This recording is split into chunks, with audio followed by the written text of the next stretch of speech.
Hello, everyone. I'm very much pleased to welcome you to this June 2021 webinar series.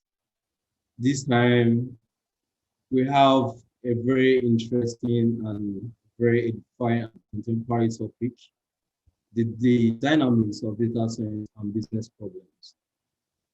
My name is Basil Ihoma, a data scientist at the Hamoye AI Labs, and I'm joining from Lagos, Nigeria. There is no gainsaying the fact that data science is one of the most exciting fields out there today. But why is this important? This is because companies are sitting on a treasure trove of data, as modern technology has enabled the creation and storage of increasing amounts of information. Data volumes have exploded in recent times. The wealth of data being collected and stored by these technologies can bring transformative benefits to organizations and societies around the world, but only if we can interpret it. That's where data science comes in.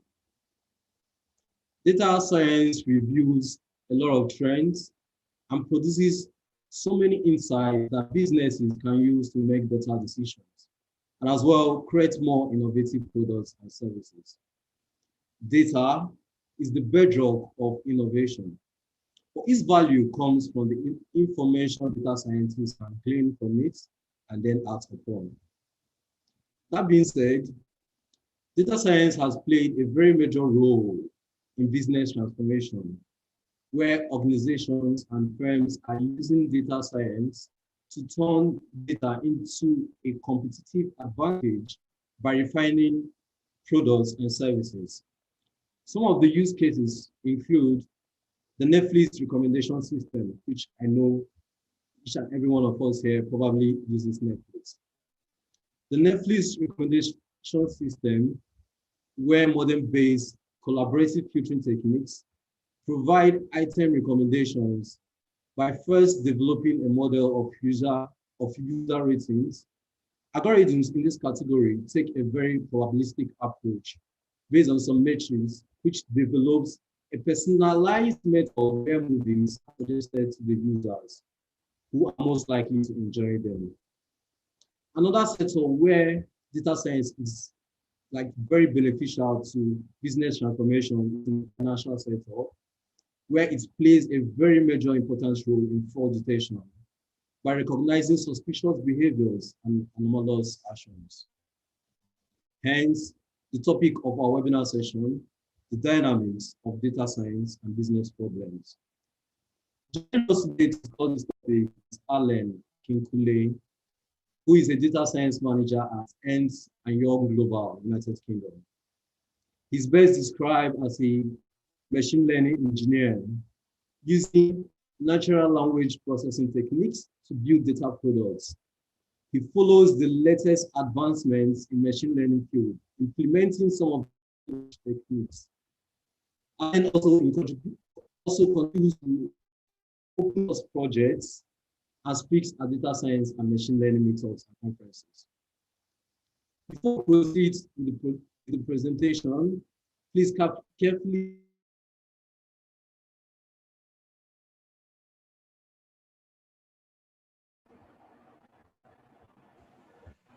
Okay, so there are some few housekeeping. So as you all have noticed, you're all on mute.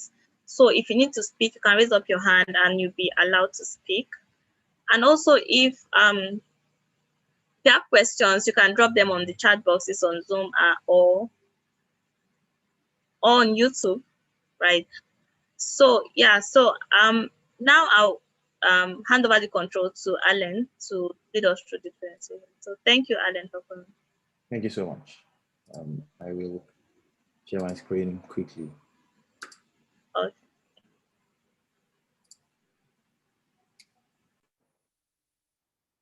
Can you see the screen now? Yes, we can. Perfect. So thank you for joining me today. So the topic of I chose a simpler topic than the one advertised by by Hamoye, and it's just basically data science and business. And I chose it because, ultimately data scientists work within business organizations, and it's very important to, at the end of the day, data science is just a tool that you use. It's just a means to an end.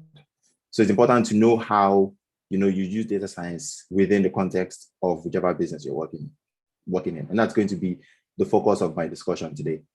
Now, if I'm going too fast, or maybe you need to ask a question, please just raise your hand or just drop. So I'm trying to keep this as interactive as possible. And so if you have questions, please drop it there. I'll try to answer as many questions as I can. And I'll try to keep this conversation short. There are some resources at the end of this that you can use after this call to, dive deep into the subject or into this topic if you wish. So let's get started. All right. So this is basically, if we describe how data science process works, generally, if you're in an organization, so a data scientist would be responsible for formulating something called an hypothesis, right? That is related to a business opportunity or a business problem. Right? And the goal really at the end of the day is to realize some business value. Like I said, everything boils down to, value you can create for a business or value you can capture for a business. Data scientists need to start seeing themselves. That's one thing that has to be at the back of your mind. What value am I bringing into the organization I'm working with? Or what value am I bringing into whichever project I'm being brought into? So an hypothesis, and this hypothesis, by the way, is different from the statistical hypothesis people would do, where you have the null hypothesis, alternate hypothesis, and all those ones. It's different, right? So you formulate the hypothesis, you start thinking of, oh, okay, what data sets do I need to collect to actually run my experiment and all that? And then you also go into data preparation, right? And then obviously you use your, sorry. I'm trying to start my video, I can't. I have to, cool. Yes, right, we can see now, Alan. Perfect. So, you use your analytical technique of choice. It could be, machine learning, it could be some other thing, maybe just statistical modeling, different things. But obviously you need to pick the right tool for the job. And that depends on which hypothesis or which problem you're trying to solve. And then obviously, after you do all your analysis and all that, results have to be presented back to some people, right? So your results are presented to some business executives and other stakeholders within the organization, right?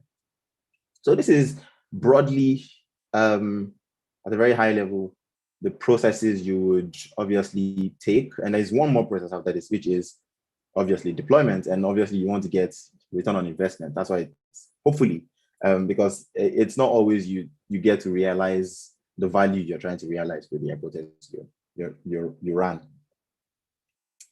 So yeah, but the first thing you need to do is, outside of the fancy, I know it's very fancy now to be like, oh, I'm a data scientist, I'm a machine learning person, I know how to do deep learning, I know how to do this. But ultimately, those things do not mean anything if you don't actually use it somewhere to drive, to capture value, to create value, to improve operations, to reduce costs, right? So within the context, you need to start thinking, like I said, about how does my skill sets, how can I use it to solve business problems?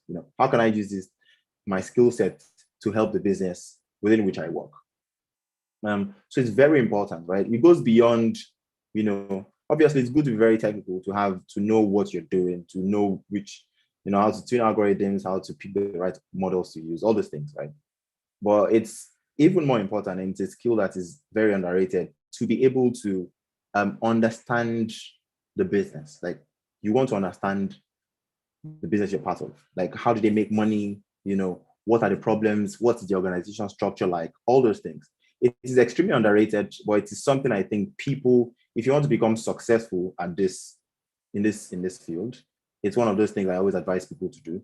Like, try as much as possible to understand what your business does, So how do you do that?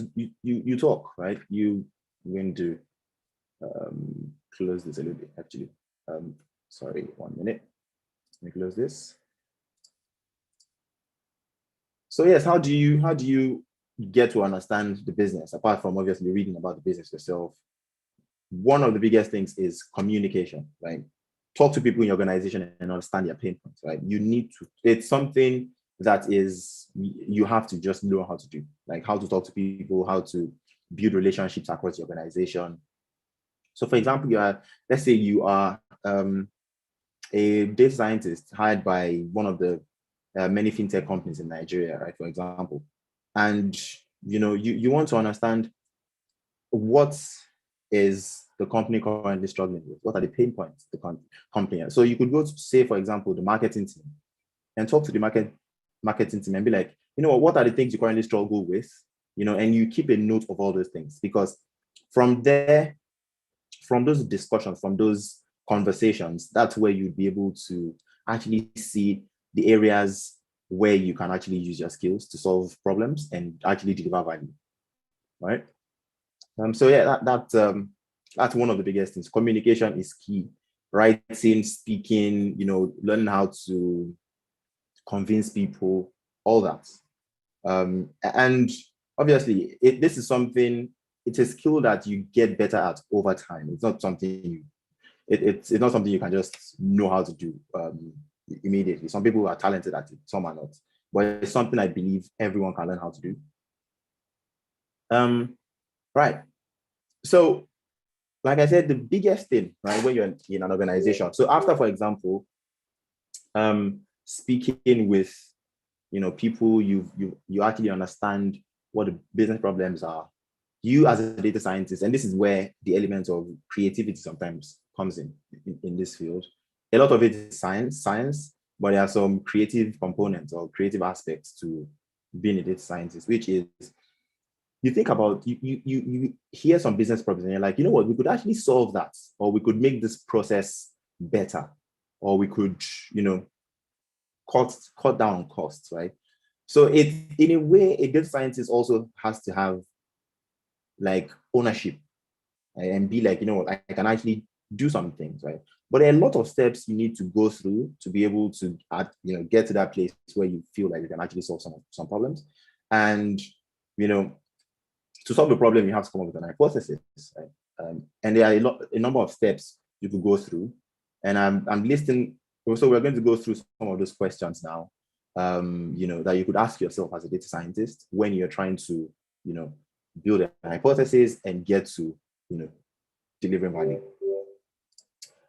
So the first thing you ask yourself is, obviously this will come about from the conversation you have. What business process are you trying to improve, right?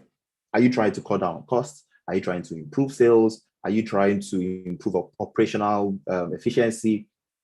Many things. Are you trying to even improve customer experience, right?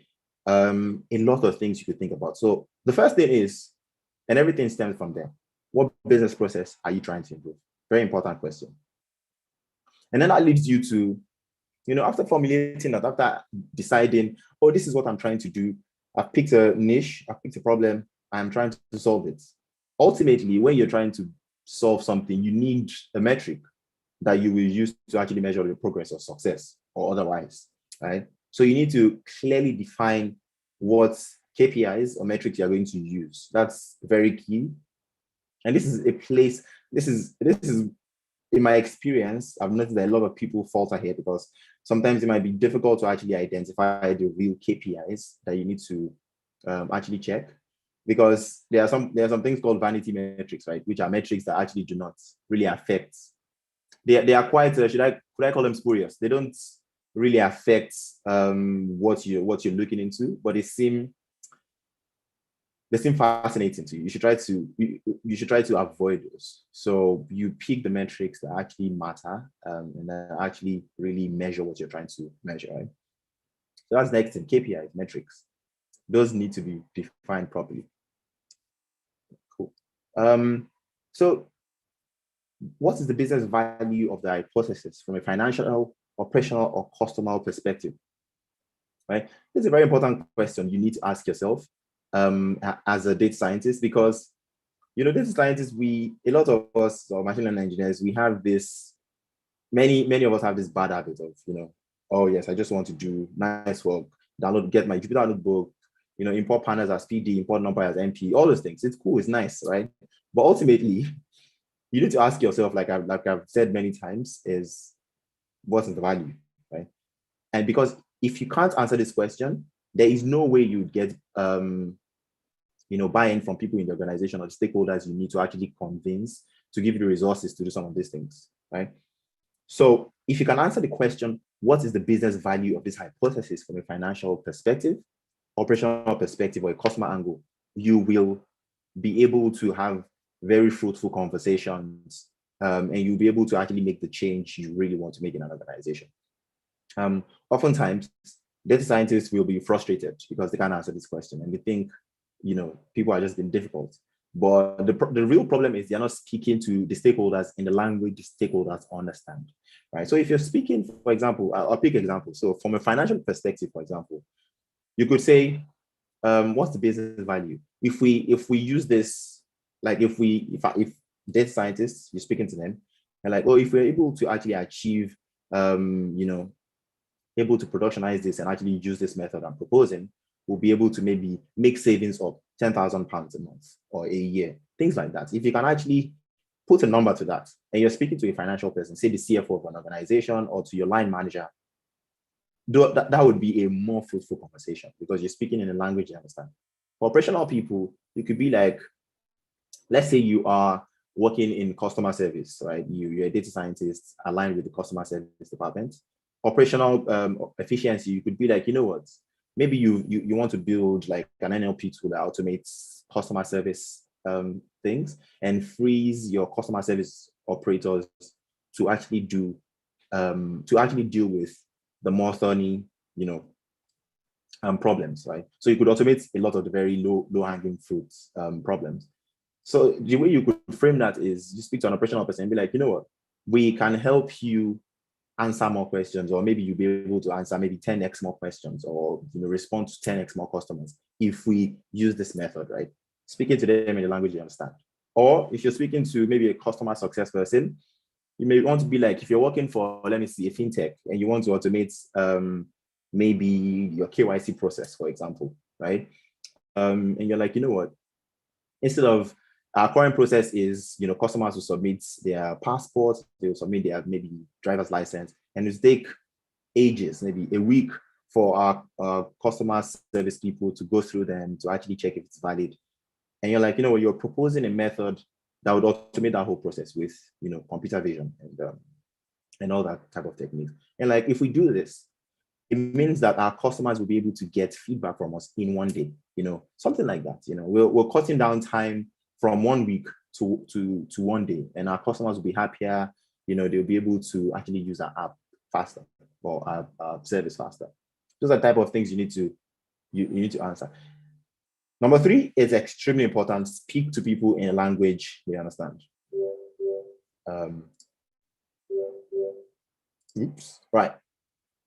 So 4, who are the business stakeholders who will either impact the hypothesis or be impacted if the hypothesis is realized, right? This is also important because these are the people that can actually make or mar your project. You need to know who are the groups of people within your organization that you need to speak to, that you need to actually sometimes understand what the pain points are. I'm not going to dwell too much on this. I think it's quite clear. Because as a data scientist, and the reason you need to know this is, as a data scientist, something that has helped me in my career so far is to see myself as whichever team I'm working with as an internal consultant. And if you see yourself as that person, right? A consultant has many skills. You should be able to communicate, you should be able to do all these things. One of the key skills is also identifying who your stakeholders are, who you are going to be interacting with on a daily basis, who your work is going to impact. It's important to know all those things. Questions. So what are the most important business decisions that need to be made in support of the hypothesis? This is important. Does someone need to sign? Does someone need to release some money? Is it going to come out from the R&D budget? Who needs to do what? Who needs to speak to whom? All those very important questions. As a data scientist, you need to know these questions. You need to actually have answers to them, because again, if you don't have an idea what this is. You would spend maybe 2 months down the line and you have some blockers, you're not able to realize the value of the hypothesis, you're frustrated, you're resigning. It shouldn't happen like that, So if you can actually think about the important business decisions that need to be made, in support of the hypothesis, you speak to those people that need to make those decisions, or speak to people that can speak to them, depending on how your organization is structured. It's very important to do that. Cool. I'm trying to make sure I don't spend, because I want to leave space for questions. I'm very sure you have questions. So even more questions that need to be answered is, what data source will be useful for analysis? Many times you'd find that this is the first thing people would think about. Like, they just have this idea, like, oh my God, like, what data do I need? Which is most times, it's something you should think about much later, because what data source will be useful sometimes it will be easy for you, or easier for you, to actually get these data sources if you have spoken to stakeholders, people that understand the domain. Many times data scientists would not have like very deep domain expertise, so it's obviously you want to talk to people that understand, so this is the type of data we think you could use, this, that. So that's important too.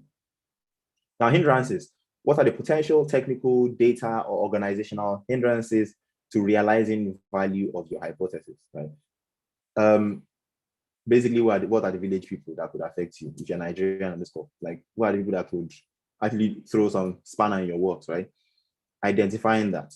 This is basically, and if you identify that, you want to start taking steps to make sure to remove those hindrances from your way, right? Do you need to speak to people? Do you need to convince more people? Do you need to invest in technology? Do you not have enough data? Do you need to buy data?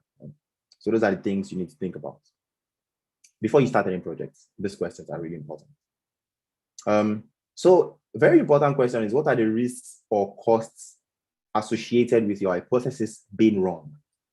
This is very interesting. Let's say you are building let's say cancer detection model, like from images, you're trying to build a cancer detection model, right? What are the risks associated with that if your hypothesis were wrong? So if you build a model that predicts if someone has cancer or doesn't have cancer, what is the costs associated with a false positive in that case, or a false negative, right? So a false positive is basically saying someone has cancer, but they don't have cancer, right? The cost probably is low with that. A false negative in this case is, you said someone doesn't have cancer, but they do have cancer. That person will go home thinking they are okay, and 2 months after they're dead. So what are the risks? So you need to think about all those risks associated with that. Your as a data scientist, you are responsible for these things, right? So yeah. So after answering all those questions, it seems like a lot of questions. We've covered like 8-9 questions, right?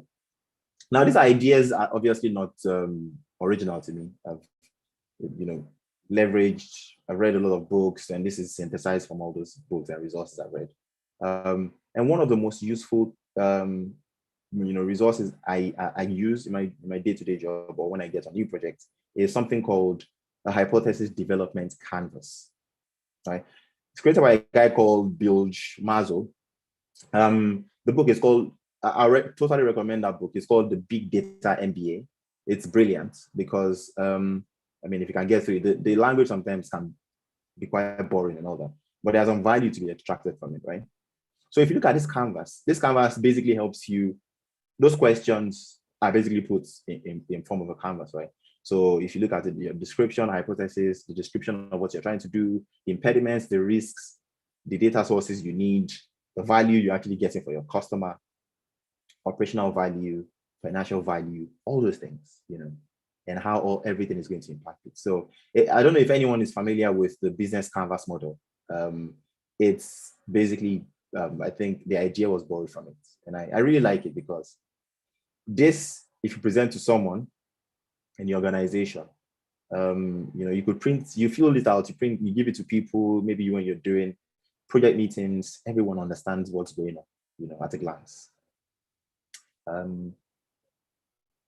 And yes, that is basically, so like I said, there's Big Data MBA, I absolutely recommend that book.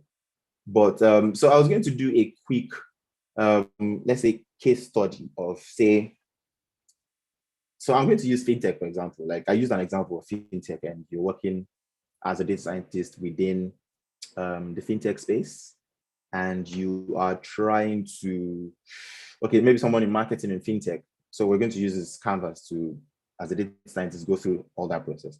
Someone in fintech, in marketing of the fintech company, comes to you and like, oh, Alan, could you, we've had this problem with our click-through rates for our marketing emails. Like people just don't click. What's going on? Like we don't know what's going on. It looks like we're not targeting people very well. And you're like, oh, you know what? That's something we could do.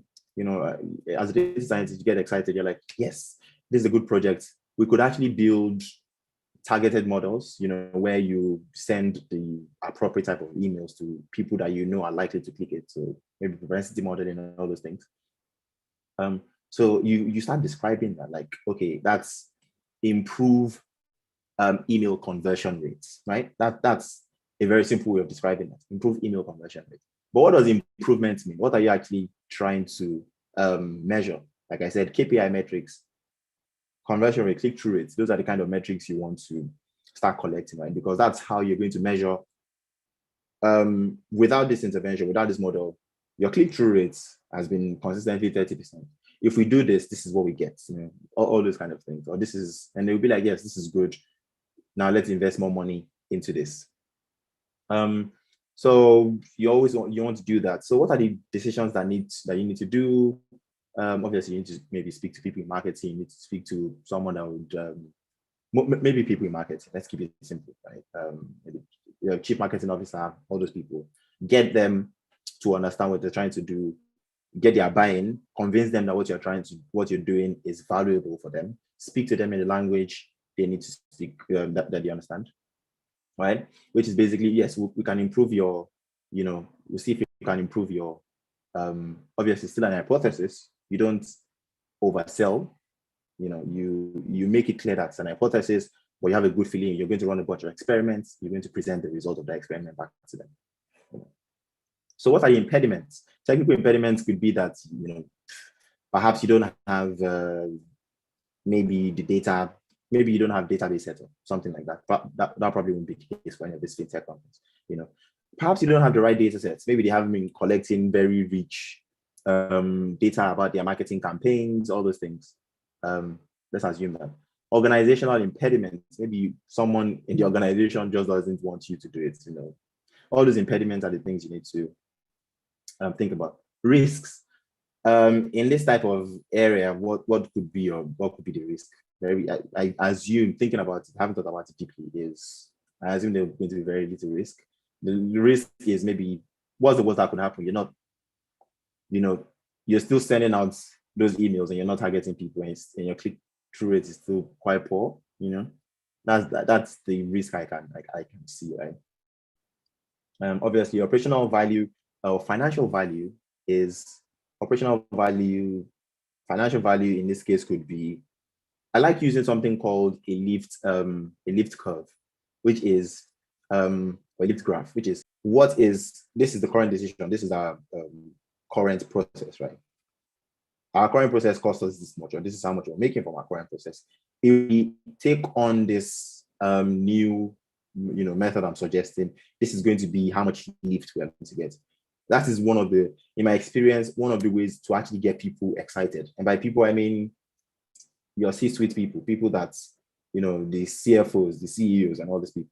They like things like that. They get it quickly. So lift graphs, lift curves, they are very useful.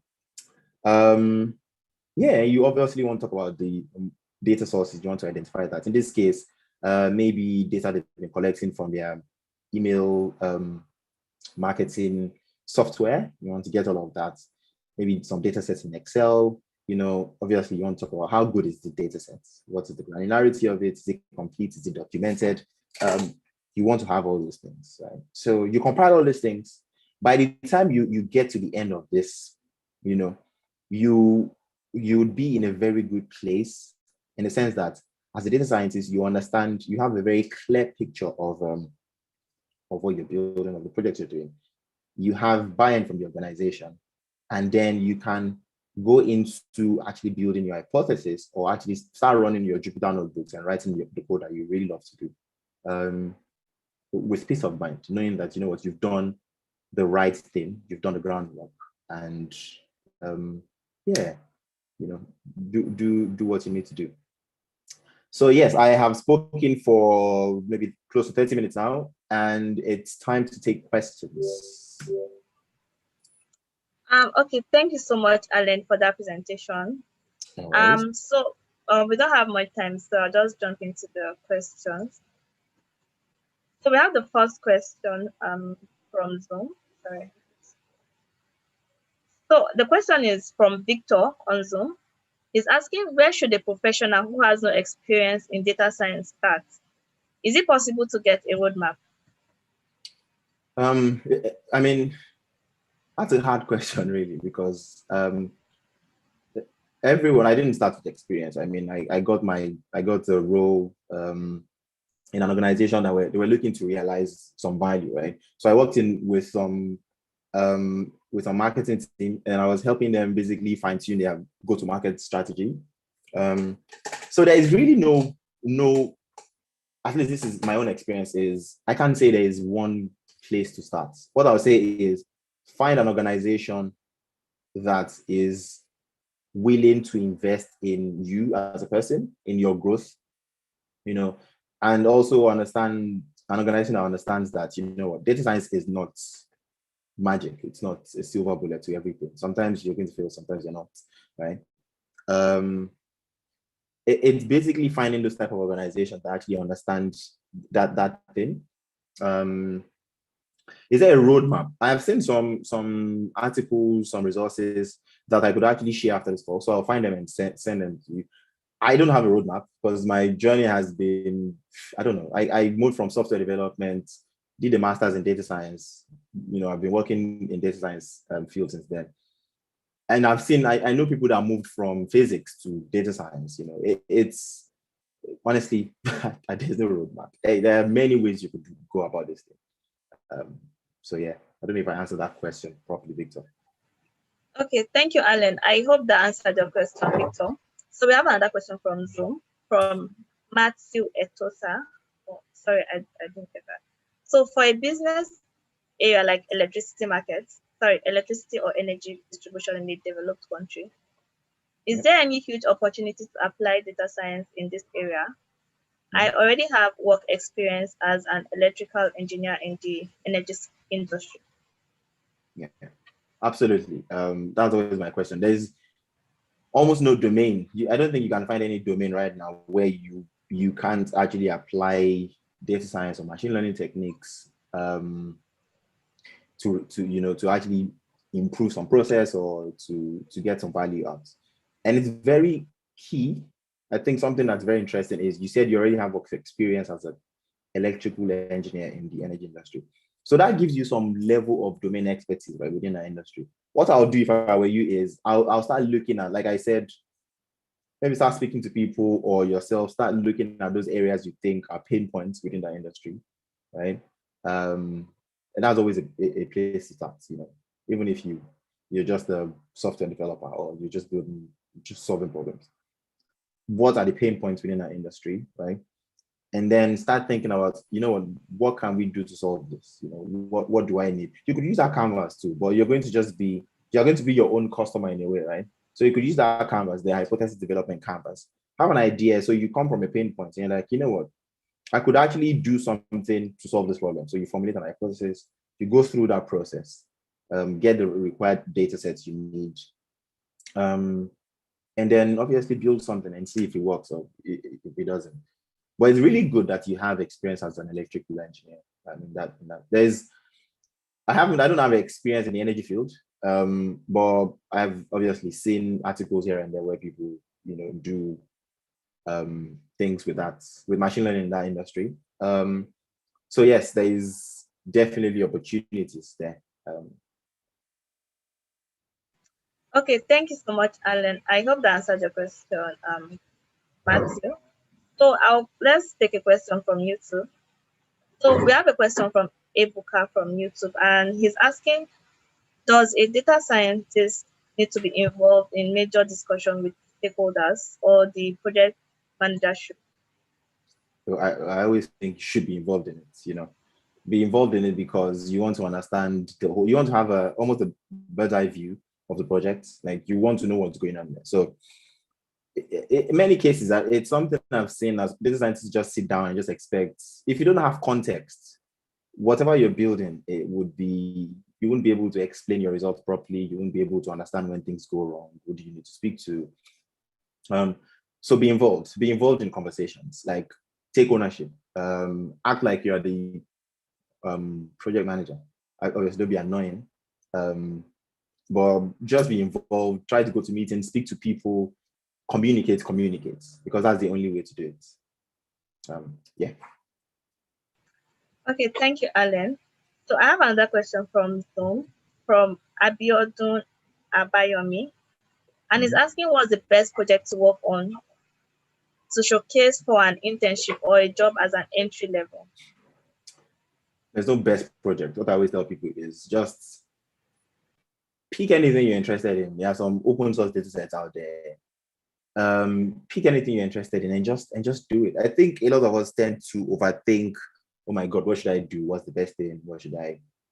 But there's no best project. It's ultimately demonstrating what you want to demonstrate if you're looking for an internship or a job as an entry-level data scientist is your ability to think of a problem, synthesize that problem, get required data sets, explain your process, explain your flow, present that flow, present the results of your analysis, because ultimately that is what you do in your job anyway. So you need to be able to do that, right? For example, when I started, one of the very first analysis I did by myself was, and this is, like I said, where some elements of creativity comes into this. Because I was, so I just finished uni and I was looking for some interesting projects to do. And then there was a period, I mean, there's always that period in the US anyway, but there was a period when there was a lot of police shootings in the US. And I was like, what's going on? So I was on Twitter one day and I saw this data set released by Washington Post, right? Where they basically, it was a data set of all the police shootings across the US and, by different features, different attributes, who was shot, by which location, what was the race of the person that was shot, all that. And I was like, I could actually do something interesting with this, right? Analyze that data, present it, write some article about it. And I did. And it was on the back of that article that I got a lot of offers, right? People were like, oh, we really like this process, put it on my CV. And the feedback I got was like, you know what, we actually like your reasoning. And ultimately that is what, the data scientist, because a lot of our job is about experimentation. You want to keep trying things, right? And if you keep trying things, you need to be able to express that clearly. And that again comes back to communication.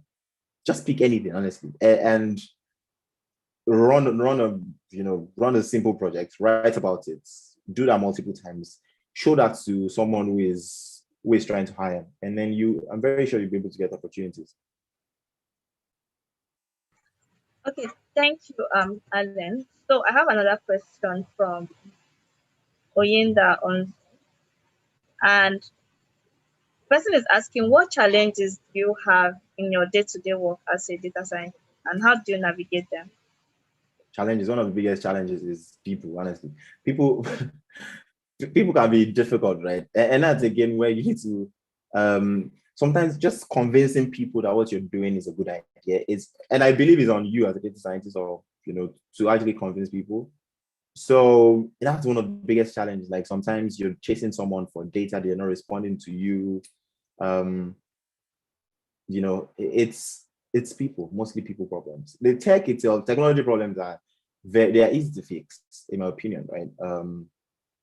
If maybe your code isn't working, you could go on Stack Overflow, or you have like a community of people that could help you. If your model is messing up, it's not maybe conversion or doing something, you have people that would troubleshoot that for you and point you in the right direction, right? But when it comes to people, you have to actually learn how to do that yourself in a way, right? So how do I navigate some of these problems is because I'm typically very embedded in the organization. I know, people's motivations, why some people behave the way they do, what they're afraid of. So I was on a project where someone thought we were trying to automate them out of a job. And it wasn't the case. It was basically we're trying to improve their process for them, right? So at the start of the project, they were very abrasive and very harsh, But then I realized that, okay, this is their fear. And how did I do that? Basically speaking to them, we explained the project to them because we at the end of the day, we realized that we hadn't actually explained and gotten their buy-in, right? So what we did was basically explain this is what we're trying to do, this is the value you're trying to get out of it, your job is safe and all that. So it's that constant communication. I can say it so many times because it is extremely, extremely underrated.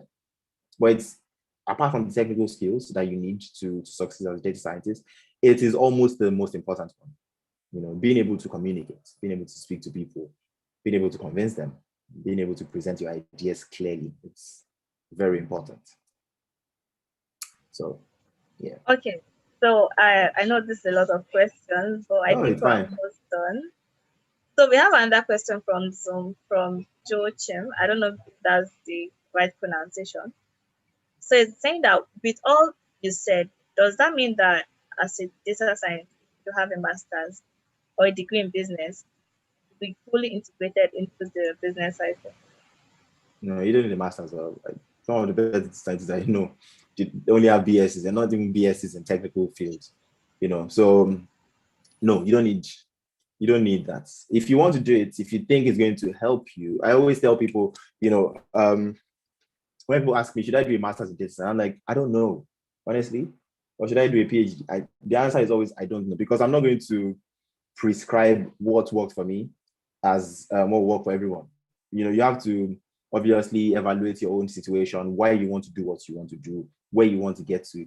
If you think, if you've evaluated it and you're in the role and you think, what, data science, having a master's in business or an MBA or something would help you, then go for it. But you don't need to. Like, again, some of the best people I know in this field do not even have master's degrees. Like, they have one of my friends, she has a bachelor's degree in chemical engineering and she works as a data scientist now. So yeah. Okay, so thank you, Alan. I also want to add to that because we have on this call Chigozie Mpono, who is also a data scientist today, and he studied chemical engineering in school, and we have some other people from electrical engineering. So it's not really yes. So we have another question from Ahmad on YouTube. The question is, in a more detailed context, can you list out qualities of a good data scientist? Or if you're hiring for that role, what exactly do you look out for? I'm Alan, you're on mute. Sorry. Yes, that always happens, doesn't it? Apart from the technical skills, which I think, in my opinion, is hard, by the way. It's hard to get those technical skills. But, you put more weight on that. Outside of that, like I've repeated so many times on this call, the ability to be able to communicate ideas clearly is extremely key, to me, at least, or in the roles we hire for in my organization. Maybe it doesn't matter in some other organizations, but at least in my own organization, it does. The ability to be able to communicate clearly. Like, if you can't explain your ideas in simple terms, right? I don't think I would hire someone like that. And the reason is, obviously, you're not going to be speaking. If you're speaking to maybe a CEO or a CMO or a CFO, no one cares about your gradient descent algorithm or your deep learning techniques, or they don't care about that. They just want to know, how does this work? What value are we getting? And if you cannot explain that, then you're not going to get anything. Yeah, you'd keep hitting a wall, and you don't want to do that. So communication skills is number one. Number two, also the ability to take, I guess, the initiative, like be take ownership of things is very important to be able to, and that comes from, once you speak to people around the organization, you see what problems, you're like, what, I can actually do something like this, right? You start tinkering, you start doing many things, that ability to take responsibility, to take ownership of things and drive it is very key. Someone who is creative, who can think creatively is important. Obviously, that's very subjective, like many things, but it's always very interesting to just hear. So we have, there's, in my role, there's this interview questions we ask someone. We give them one open-ended question, and then it's not to trip them up or anything. It's just to hear how people think. There are no right answers really to the question we ask. We just throw them a question, and we just, how would you solve this? And you just want to hear how people think, and can they actually think of good ideas? And they are not dumb questions, right? Even when people say things they think are stupid, it depends on how they say it, right? So communication. Number 2 is, the ability, taking ownership, and number 3 is perhaps, maybe I should even strike that out because I think it's unfair. Some people may not be able to, maybe they're not good at thinking on their feet, and maybe that would, be biased against them. But yeah, those two skills are extremely important, I would say. Okay, so I have one final question from Zoom, from Precious. Does application of data science differ based on region preference? Does application of data science marketing in UK differs from Nigeria? To marketing, sorry, could you say that again? Okay, so the question is, does application of data science differ based on regional preference? That is, application of data science in marketing in UK differs from Nigeria. Thinking about it, I would say yes, obviously. You have certain restrictions, impediments, and risks, right, involved. For example, in the UK, we have something called the GDPR, right, which is like some privacy law. You can't just do anything. You can't target people anyhow. So there are a lot of things that are changing in the world. So yes, it could be how you use it. I mean, the core techniques themselves won't change. The algorithms you use and all those things, they won't change, right? What could change is how you use it and how you target people. And, when you're thinking of your impediments, you also have to think of regulatory impediments, or, what is, you can't get certain type of data because privacy laws. You can't target certain type of people because they've asked you to delete their data and you can't even track them. There's many things. And something interesting now, I think, if you're working as a data scientist in marketing, is the new, what's it called? This Apple released like this new version of the iOS where it's become even harder to even track people across the web. So people may not actually, at least that's what I think, people may not actually have the opportunity to track people properly. Maybe that doesn't apply to certain regions. It will apply in others. But yes, how you use the skills and the type of impediments and risks you face depend on where you practice, right? So yeah, the simple answer to that would be yes, it's different. It will be different. Okay, so thank you so much, Alan, for coming today. Thank you so much. Nice. No, I said thank you for coming. No, I said yes. Thank you so much. We had a very wonderful session. Yeah. And I think I would just pick one or two things that you said. So most of us, when we are maybe looking at data science projects, we don't try to bring the business aspect to it. We just try to do the coding and all. But I think today we've learned how to, bring that business logic into the project. And I want to thank everyone today for taking time to join us. Yes, so we have some comments. Mary Charles is saying this was quite insightful, and so you can keep the comments coming. So without any other question, I'll send the deck across to people to Hamoye, and then you feel free to distribute that. Okay, yes, that would be nice. So thank you everyone, and have a wonderful weekend. Thank you. Bye.